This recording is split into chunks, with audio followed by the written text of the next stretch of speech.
What's up, people? It's your boy Riley Escobar holding it down for y'all once again. And y'all listening to the Just Send It podcast with the host, the man, the myth, the legend, the Don, the boss, the all the et ceteras, man.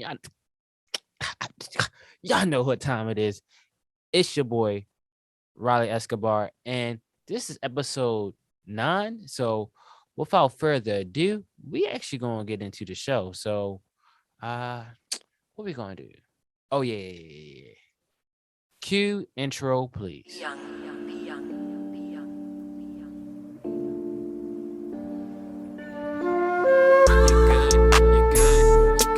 What's good, fam? You alright, man? You chillin', man? Yeah, yo, I'm good, yo. You know, Gucci, out here maintaining, trying to do my thing, yo. Good to know, man. What's good, fam? You good? Yeah, I'm good, yo. Try and flood the streets or whatever. You know how we do, man. We just try, we try to elevate. Briefcase state of mind, So hopefully last week y'all liked that episode. I forgot what I talked about last week. What I talked about? Oh, last week I talked about going off. That's what I talked about. 30, 10, and 10. A superstar performance, and like your boy did go off. Actually, like I was really contemplating about actually recording the show today, because when I tell you that I'm tired as hell, boy, I'm tired as hell, because today I had to drop 51. But it was different. Today I was just chilling. I was just coasting in there, and I just let the orders and everything just pour in, and I just, just kept my composure. I was in my bubble. I forgot what my coworker said. I was no, oh, yeah. My coworker Russell, he said that Twan, you took the Mario star today. Like you was like invincible. And I was like, really? You think so? He was like, yeah, like you were just chilling, like you were just unfazed. But sometimes you gotta do that. Like when things become like so stressful that you can't do nothing about it. Sometimes you just gotta get in your bubble and your zone. It's a lot easier to do it when you got music, but I ain't had no music. They don't be letting you play no music in there. So it is what it is. I had to get in my bubble, get in my zone, and we knocked it out for sure. But we gonna get into the show, and we're going to do a quick hits this week. I know, like for the past couple of weeks, I didn't do it because I had some just interesting story to tell, and I just want to dive right in. But like we gonna do some quick hits actually this week, and like the thing about these quick hits and these questions is like, yo, it take a long time to really come up with some really really good ones, some good ones that make you like dang, I don't really know. Actually, recently I had an interview this week for a job that I've been applying for like 3 years, and like they asked me like a quick hits question like from like 10 years ago that like I was surprised when I heard that. They asked me like where do you see yourself in 5 years? So like to the listeners out there, like that's a really good question just for y'all. I'm not gonna answer that because I couldn't even answer that when Shorty asked me, when the interview people ask me. But I'm gonna ask y'all that. That's a quick hit question for y'all. Where do y'all see yourselves at in 5 years? And like this right here would be a perfect time to like kind of like to pause the podcast and really think like, dang, like where do I see myself in 5 years? To me, right, it seems a bit easier like to answer that question like in your early 20s, because it's like you still thinking about still being in school and like thinking about like you know diving into your career next. So like it's a lot easier to like ask that question. But like me as like a 28-year-old, where I see myself in 5 years, what that'll put me? That'll put me 5, 20, 32. Man, there's no telling where I see myself in 5 years. So I was really stumped when she asked that question in the interview. I was like, dang, like you got a oldie but goodie. Like, dang, and I'm normally the person in the interviews that be asking the best questions. But like that's a question just for the listeners. Where do you see yourself in 5 years? So quick hit questions, real quick. Um, do you tend to live in the past or in the future? The past, present, or future? Uh, I tend to live in probably like the present, but close to near future. That's kind of like the zone that I typically kind of live in. Like, do I reminisce on the past? Like all the time. Like I love the past, and I bring it up in conversations and stuff like that, and use it as a tool to kind of connect with people? Yeah, like wholeheartedly. Like I use the past, but like in my life, I tend to live in the present, like what is currently happening at that moment, or near this moment, and like in the future, or like the near future, like the next couple of months, the next year. I kind of live in the future of the near future, because like I'm constantly kind of like, you know, checking my trajectory, make sure I'm on the right path or on a good path. That's a tough thing, and thing that people don't really teach you, um, when you graduate school, or when you actually start like to get over the hump of your 20s, like when you're in your mid 20s. They don't really teach you like, yo, what path you should take. Like, and that's one of the things I struggle with. Like, big time was like, dang, like I'm 25, like what path should I take? And like I asked a lot of people that question, like, yo, where should I go? Should I go to the left? Should I go to the right? Should I take the common road that everybody travel down? Should I take the road less traveled? Like, what is the right decision to do? And like a lot of people gave me some really, really good feedback about mostly what they did when they was 25 and going into their upper 20s and 30s. But they like, man, whatever you do, like you can make your mistakes, yeah, you can get it back. Like you're still young. You're not as old as you may think you are. You're still young. So like that's one of the things they told me. But that was just something very interesting. An interesting quick hit question, right? Um, what do you think is the ideal age? I being 28 right now, I would say like being in your 20s is not the ideal age. I think the ideal age may be like maybe like 33, like 32, 33, maybe the ideal age.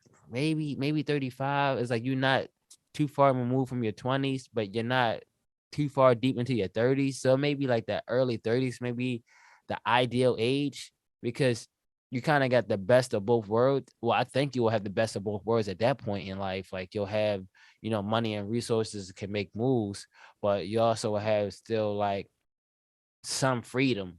Like in your 20s, you got a lot of freedom, but you don't have the tools to make moves. And then in your 40s, it seems like you already got a family or working on a family. Like, so you don't have freedom, but you got like more resources. So it's like, dang, like the ideal age, probably like 32, like no BS. And then we can do two more quick hit questions. Uh what do you admire about your parents? Uh, this is cool because a lot of people don't really even have both parents in their life, and a lot of people really don't. I really don't hear people talk highly about their parents. You always say their parents were strict or it was me. I don't really hear them talk highly about their parents. So for me, well, I start with my mother first because boy, she a whole headache at times. But my mother, what do I admire about my mother? All right, my mother, right? My mother is extremely nice. Like extremely nice, and oftentimes she'll just go out of her way to help people, like strangers, whoever, like strangers on the bus, at the hospital, at the restaurant, at my graduations, uh, friends and family. My friends, my whatever. Like my mother is just willing to help people. And like for some reason, like my mother know a lot. Like I don't think my mother graduated high school or nothing like that. But like she know a lot. Like, oh, you need a place to live, you need a place to stay. Okay, these some good landlords.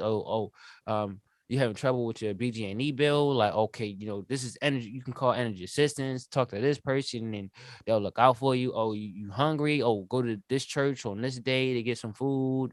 Go to this church on that day to get a bus pass. Like she's like she's really resourceful, right? For somebody who's not like educated, and my mother, she had issues with substances, uh when I was younger, right? But like she know a lot of stuff. Like, oh, you need it's by yourself. You by yourself, and you don't got no food. Okay, apply for food stamps. Go down to this street on this day and go in there and bring these forms in there, and you got it. And like she's so willing to like help people.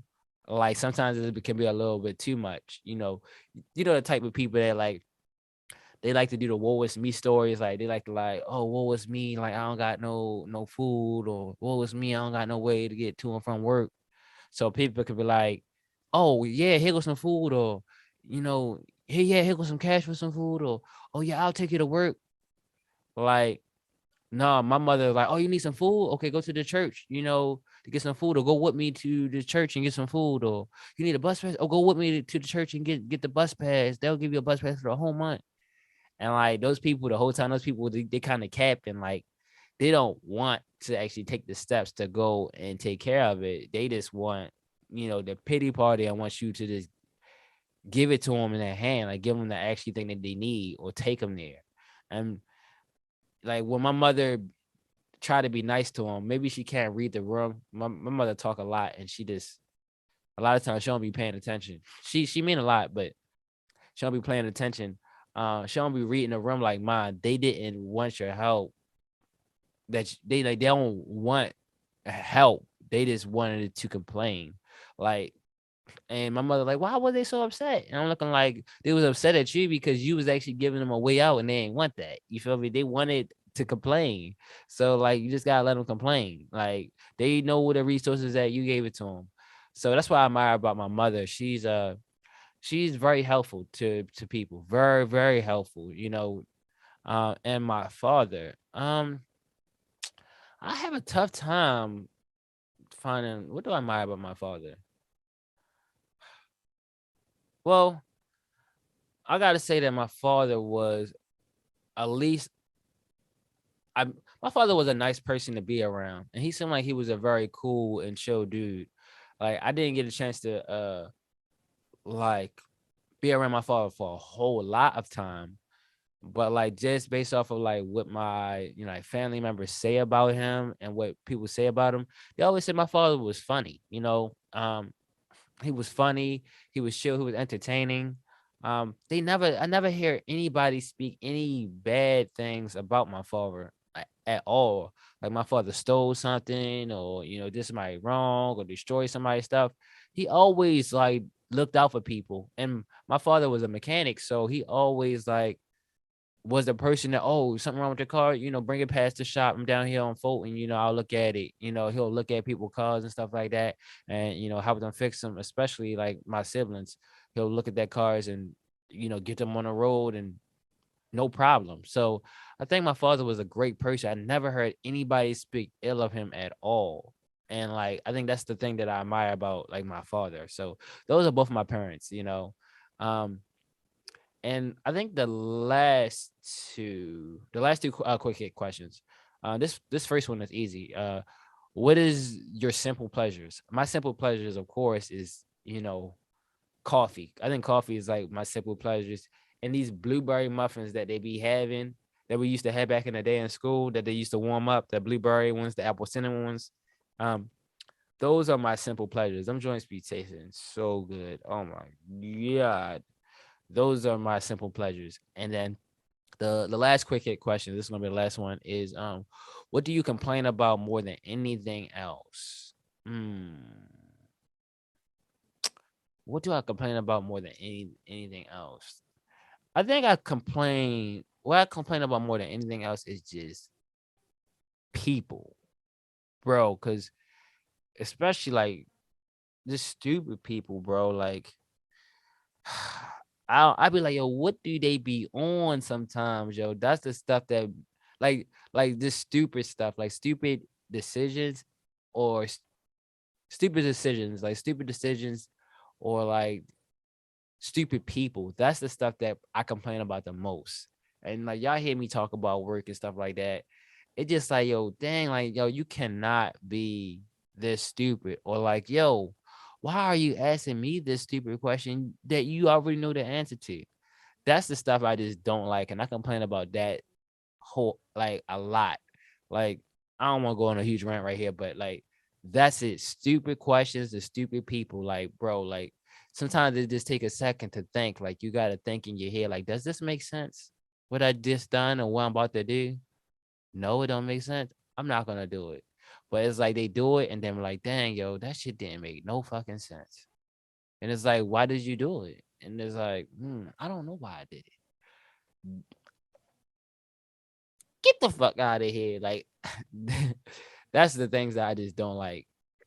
But those are the quick hit sections. So let's actually get into the actual main topic for this video. Or this podcast. So I forgot. I don't know what the title of this podcast episode gonna be.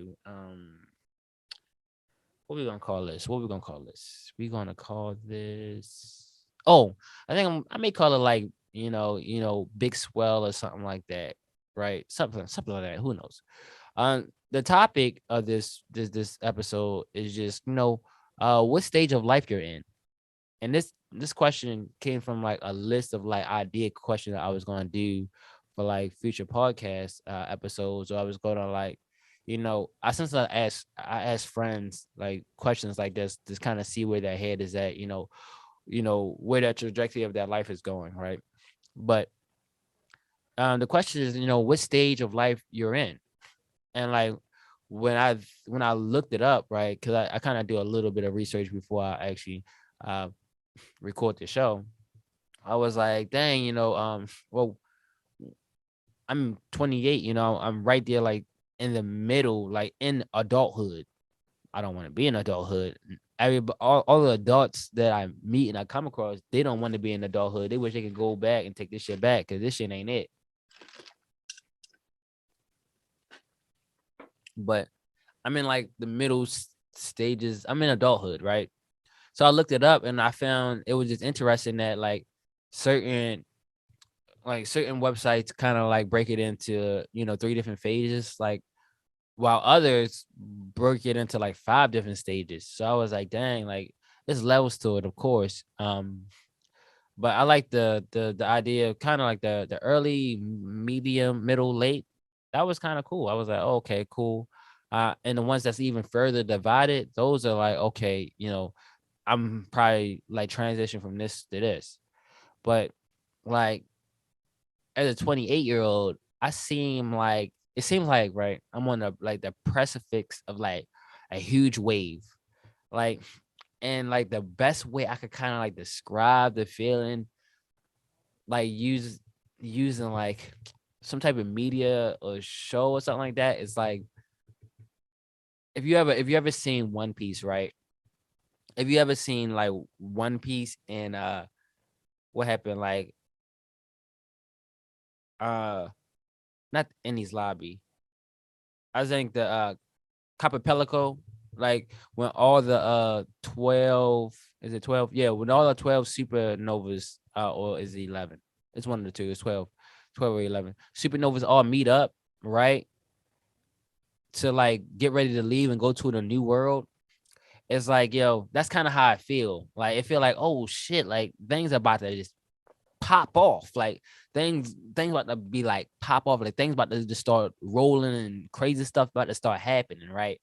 Like, and that was a very interesting part of like of One Piece. It's like, oh snap, like you telling me it's another sea that we're going to, and like in this sea, like it's controlled by these entities, and like anything goes. Like it's gonna be hectic, it's gonna be lawless, it's gonna be entertaining, it's gonna be wild, it's gonna be fun. Like, is that what you telling me?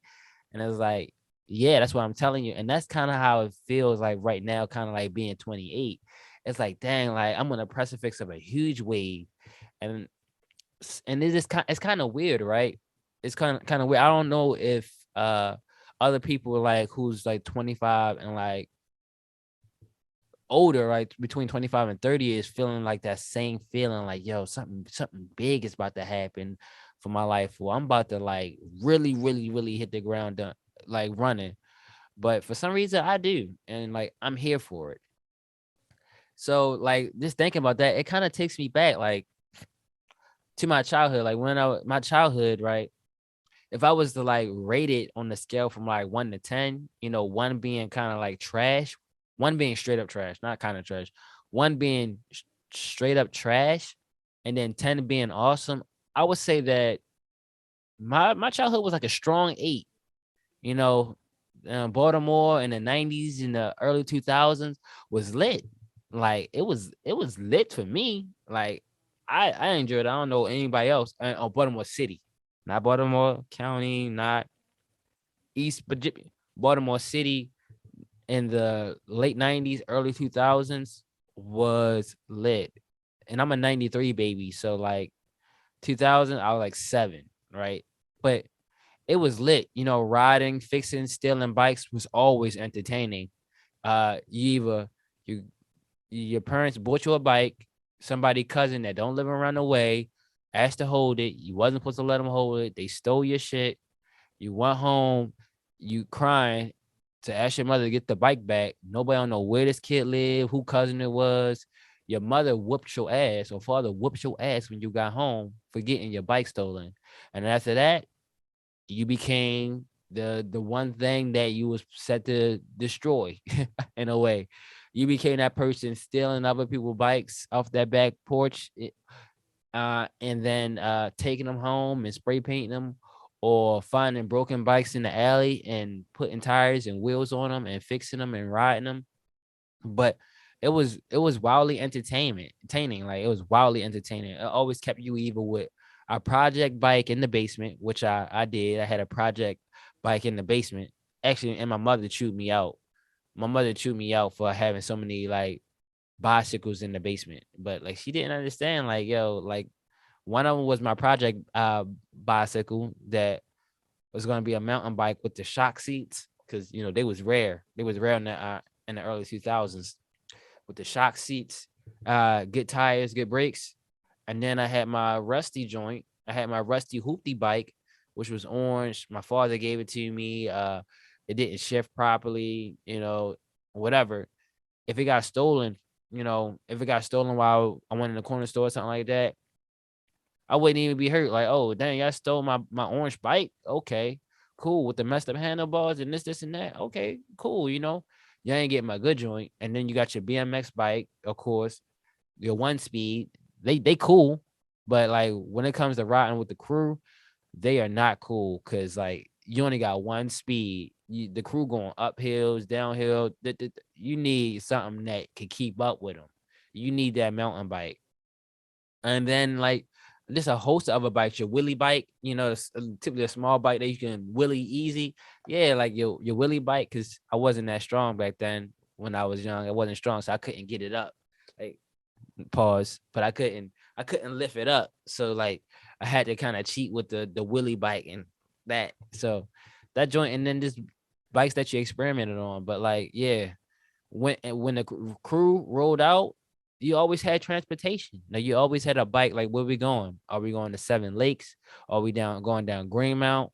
Are we going to Walter P. Carter down there? Are we going to Alameda Shopping Center? Are we going to Lock Raven Shopping Center? Like, we always went places, like far places that we shouldn't have been, but we always had the means to do it. Um, Other stuff like playing tag was super cool. Going to the corner store, playing sports.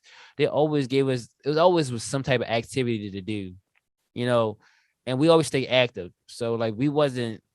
Well, at least I wasn't big and husky like those other kids that just sat and ate McDonald's and stuff like that all the time. One, because we couldn't afford it. But like I always stay active, sprinting and tag, juking people out of their shoes when we play street football, which was fun. Um, Breaking ice. And like when I be telling people about breaking ice in 50, boy, that joy be so lit. Games of 50, one hand tap, two-hand tap, two-hand tap, you take somebody points, one-hand tap, you take their points and you put them out the game. Then you gotta break ice. You gotta shoot from ice line, break ice, and you gotta check it out with everybody, put everybody out the game. That joint used to be lit, and then you had to only, I think if you missed a shot, if you miss your shot, then everybody can jump back in. That joint used to be fun, yo. Or you could tap people back in, I think. Yeah, you could take people back in. That used to be lit. So games of 50, dancing to Baltimore club music back in the day. I wasn't sure if Little John just dropped, but they just started using like Little John, like what? Yeah, like ad libs and the club music, and it was lit, bro. It was so lit. Every Friday, club music you could hear it coming on 92Q jams every Friday.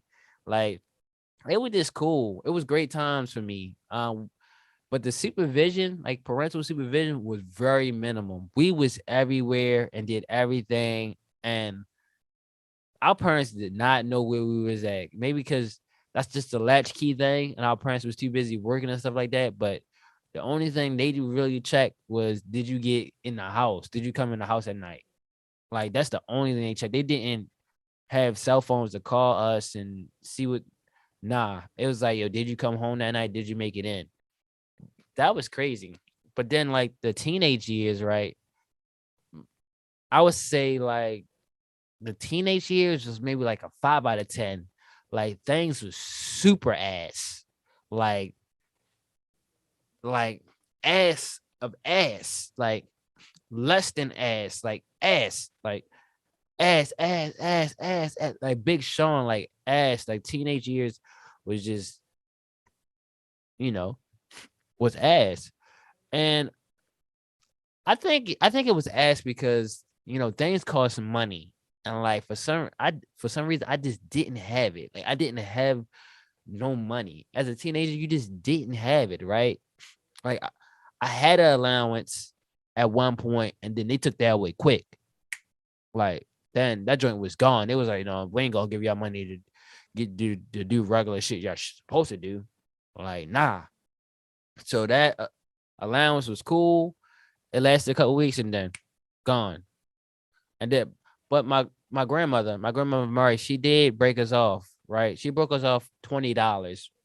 We had to like do a whole day's work of like washing our clothes, folding them, drying them, quilts, and then after the end of the day, she'll give us like $20.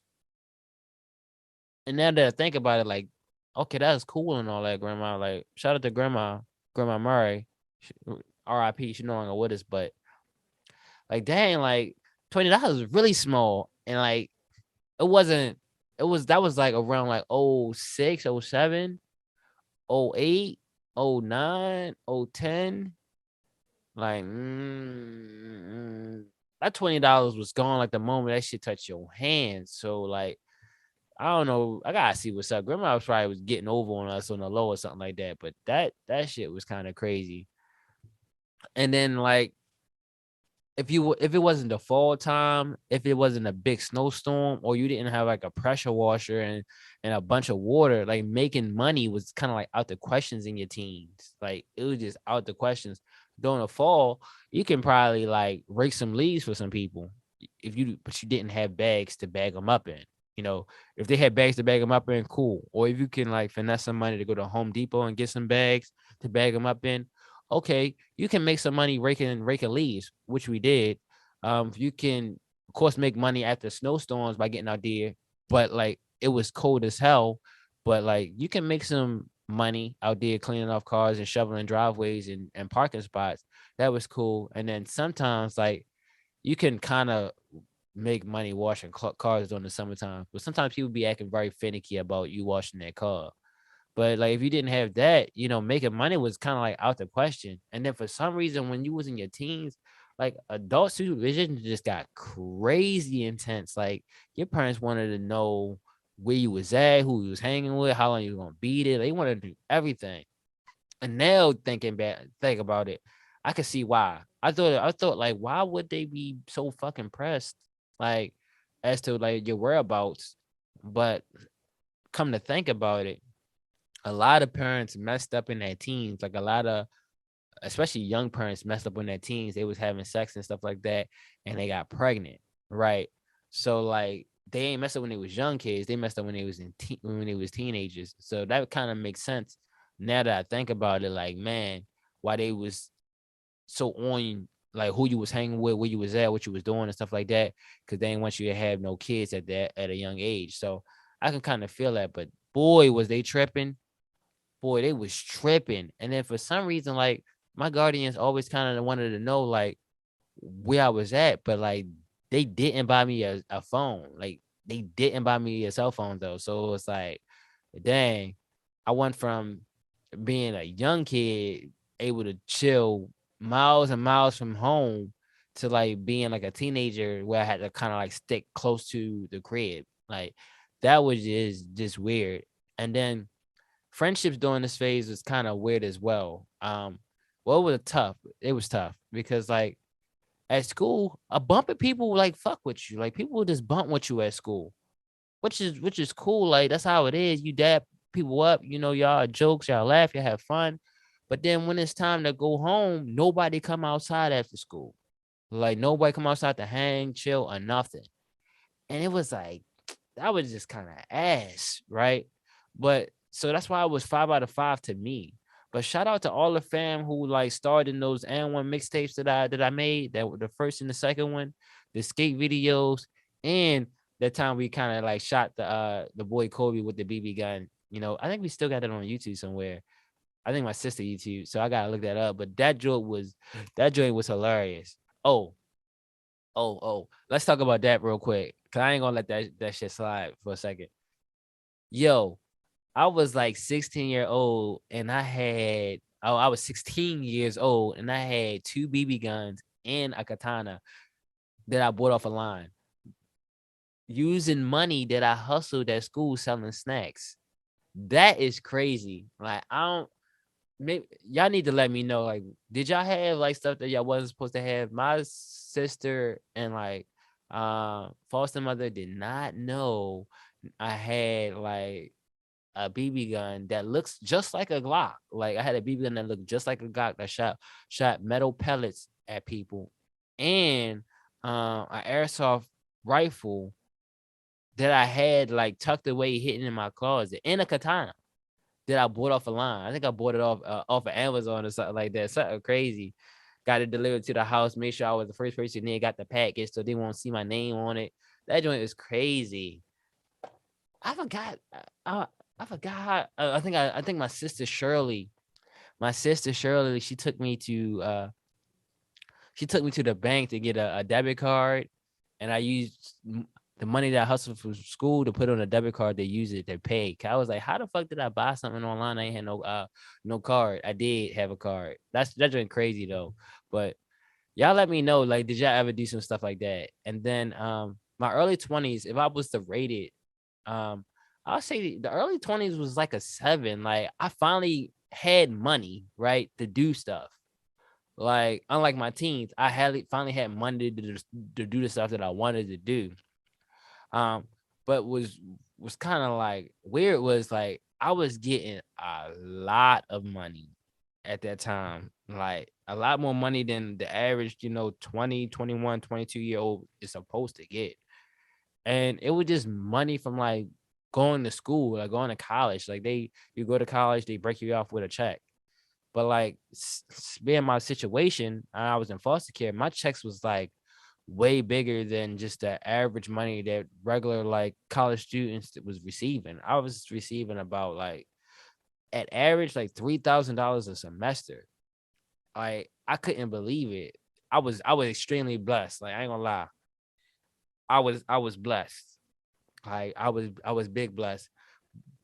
But it felt weird because it was like dang, like I'm receiving a lot of money. I never seen a stack. Like I never seen $1,000. I had $1,000 before, and next thing you know, I got 3,000.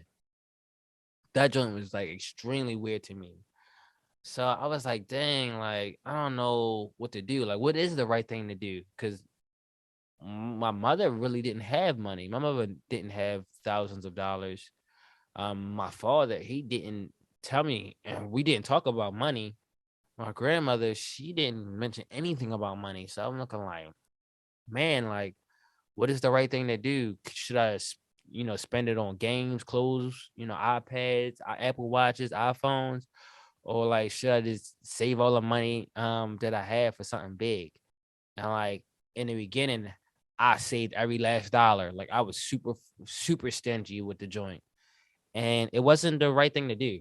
Like it wasn't the right thing to do. I was trying to stretch every last penny, and my grandma was like, "Yo, this is not the right thing to do. When you have money or you making money, like you gotta spend it at some point in time. You gotta spend this money on quality." And I was like, "Dang, like grandma, you right. Grandma was right." And I wound up doing like a mix of the two, right?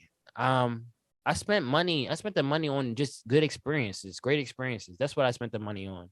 You know, hanging with my friends. Hanging with my girlfriend. That's kind of what I spent the money on. We chilled on the late night at Double T Diner. Having fun. You know, we had game nights, Christmas parties. Card nights. Went go kart and went to the movies. Karaoke. Like, and I paid for hella shit. Like, I was simping hard. Like in those days, hard, simping hard. Whole lemon out here getting squeezed and everything. Like, I don't know what I was thinking. Thinking back, I'm looking like, dang, I was probably like stupid. Like people was probably using me, getting free Ubers home and some more stuff. But like it felt good though. Like it just felt good to, it felt like my childhood again. Like those early years when everybody was chilling. That's kind of how it felt, right? So it was cool for a long while, but until like I was 20, then things just became real. Like I wasn't using my no effectively. Like we all have the right to say no to, demands or requests from our friends and our family. Um, and whoever asked you, they gotta eat that. But like sometimes I just wouldn't say no. I always like say yes, or like, man, they're not gonna be able to do it without me, or man, all right, man, I really don't want to do it, but all right. I wasn't using my no effectively. I was being way too reliable and doing a lot of shit I didn't want to do. And that made me unhappy. And then romance, you know how romance is. You with somebody for a long time, then y'all break up. And then this life choices, like what is the right path, I should take, or what should I do? Like life choices, like it turned like the good times that I had, like in my 20s, early 20s, like bitter. And after that, I was riding solo for a while. Like I was just riding solo, sticking to just being me, like hanging by myself, getting back how I used to be like in my teens, like going out by myself, having a good time by myself, enjoying myself, learning myself. Um, During that time, I put a lot of time and energy just in my work. Like I worked 60 hours a week in the restaurant, saved every dollar, saved my money towards my goals, chill, treat myself real quick, and then work again. Like I was like kind of like a workaholic in that phase. For like a year, maybe 2 years, I was a workaholic, and then like stuff involving COVID hit, being out of work. And I was still riding solo outside of work. Like outside of like being out of work, I still was riding solo, sticking to myself. Uh until now, I'm about like 27. When I was 27, 28, you know, things kind of like opened up. I said the game kind of opened up for me. Like I was back to like a mix of like riding solo, but also hanging with the crew, right? Hanging with the squad. And I just hung with the squad like this past weekend. And like we had a good time, we chilled and joked as men, but we also talked about some serious stuff that we interested in and what our next move is gonna be, and and our thoughts on love and relationships and making friends. And like we had a great time, right? We had a great time. It was solid, it was fun. The young boy at the diner, because we went to the Double T Diner this past weekend. We kind of like, added him into the fun. Only thing about that, right? Because we went to the diner to go get something to eat for real. We went to the diner to go get something to eat for real. And I try to tip the bull, right? I try to like, yo, what's your cash app so I can tip you? I don't want to give the money to the actual business. I want it to go in your pocket. And I couldn't tip him. He was like, bro, under 18, like Cash App won't let me accept the money that you're trying to send me. Like, dang. I'm like, dang, bro. Like, I don't got no cash on me. I don't got no other way to give it to you. And he was like, man, don't even worry about it. He was like, I turned 18 like in February. I said, all right, bet. Like when February come around, I'm gonna send you some money. And he was like, man, you fucking joking. And I'm like, yo, I'm putting it in my phone right now. Like I put it in my phone, like young boy at Double T, turns 18. And when February roll around, y'all would know. I'm gonna straight just send him something. It may be more than the money I was just going to tip. I'm just may send him something like, bro, like this is your bull. I told you I was gonna get you. I got you, fam. Like, and make his day for real. Cause like he was a great guy. We was his last table and he held it down for us. So that's cool. But back to what I was saying, yeah, it just feel like, I'm on a precipice of something big. I don't know what the big thing is gonna be. It's either gonna be an opportunity I've been waiting for, or like me making an opportunity, but something big. And I can just tell, like when you kind of know, and like I can tell because of just the moments that just been transpiring this past year or two. Like the moments I've been having with my family, the moments I've been having with my coworkers, my squad, the hoes. Like we laugh, we argue, we rap, we laugh again, we argue, we laugh. Like it's just interesting. It's a wonder. Like, yo, this gotta be leading to something. And it's crazy. I wonder, do y'all feel like that? So that's kind of like my question for y'all, the audience. Like, have you ever had that moment, like, oh, like something big is starting to swell, like something big is about to happen, and like you're gonna be the focal point or the center of it, and like, what you gonna do? Y'all know me, man. I tell y'all all the time, yo. I just send it. I just keep working my plan, what I plan on, the goals I got set for myself. I just keep working on that and try to take it as far as I possibly can take it, and if I don't make it, at least I gave it my all. You feel me? If I don't achieve it, at least I gave my all. But that's kind of the episode right there. That's the end of the episode. This was episode 8 of the Just Send It podcast. What's the title of it? I think the title gonna be called Big Swell. Maybe that's not homosexual. That's not homo, is it? No, that ain't homo. Swell, like if you like got hit in your eye for real by a big dude, like pow. He like pops you dead in your eye, like pow, and your joint swelled up. Or like if you slipped, like if you slipped on some water and hit your head on the toilet or something like that, like big swell. So I guess that's going to be the end of the podcast, guys. I think we just reached 50 downloads. So shout out to whoever is listening to the podcast. I greatly appreciate that. And y'all can follow us on Instagram at RZ underscore media underscore productions. And you'll see me, your boy, Riley Escobar, on there.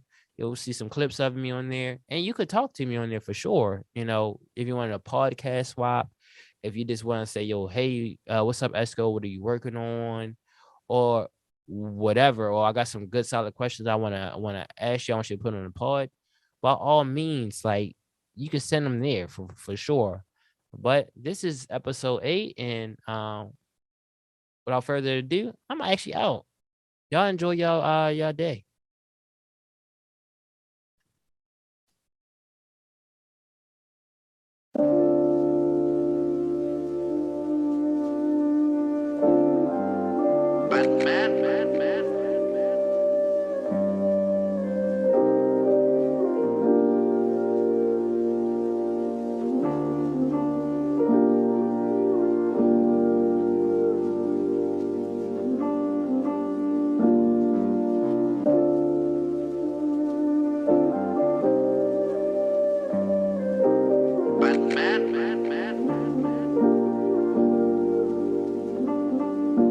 Escobar, just another name that I use to cope with the pain. When Twan style, Twan hurt, and I go ahead and change.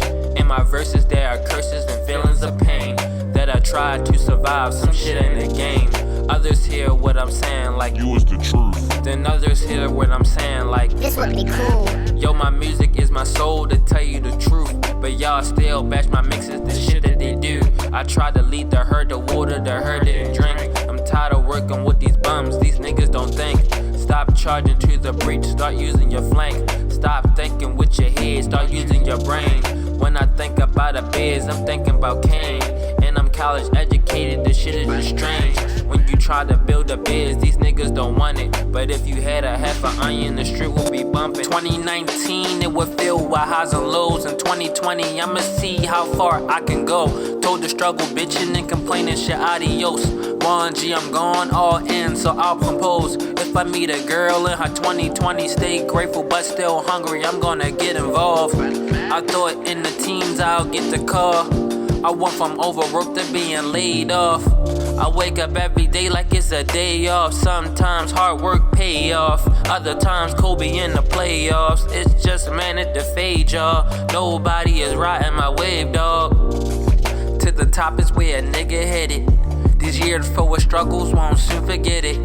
I'm still thinking cool, rejoicing when I get it.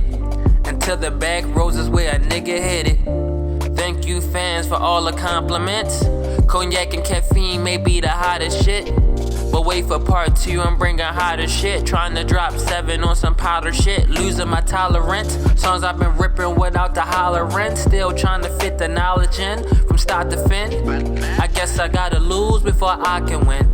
I always pay my dues and put my dollars in. Escobar, just another name that I use to cope with the pain. When Twan style, Twan hurt, and I go ahead and change. In my verses there are curses and feelings of pain that I try to survive, some shit ain't a game. Make it hear what I'm saying like You was the truth. Then Kev hear what I'm saying like You making moves. Yo, this music is my soul, to tell you the truth. And they fucks with my music, these niggas is cool.